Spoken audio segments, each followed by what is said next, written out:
काल परवा जी कारवाई झाली ती अतिशय चुकीची कारवाई आहे आणि मी प्रशासनाचा धिक्कार करतो। हे पाहिल्यानंतर म्हणजे एकदम प्रत्येकाच्या जीवाला वेदना निर्माण होते ना, अशा प्रकारचं हे गैरकृत्य आहे। हे कुठलंही अतिक्रमण नाही। स्वतःच्या प्लॉटमध्ये ज्या प्लॉटची इमारतीच्या बांधकामाचं परमिशन आहे त्या ठिकाणी स्वतःच्या प्लॉटमध्ये रस्ते सोडलेत गावासाठी, तरी पण तुम्ही चुकीच्या पद्धतीने कारवाईचा हातोडा त्या ठिकाणी टाकला।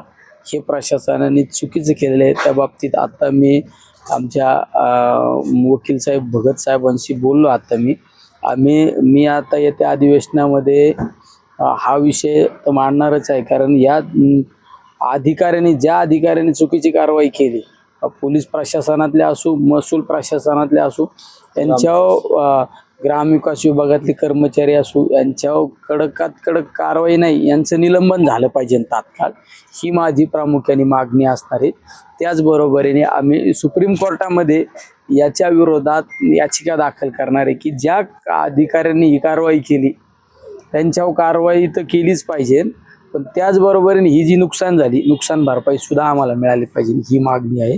कारण जिल्ह्यामध्ये एक गुंडाराज चालू आहे। पोलीस प्रशासनाला महसूल प्रशासनाला हाताशी धरून, वेगवेगळ्या अधिकाऱ्यांना हाताशी धरून जे गुंडाराज चालू आहे हे कुठेतरी थांबलं पाहिजे। तर आम्हाला यामध्ये मोठं त्या ठिकाणी आंदोलन छेडावं लागणार आहे।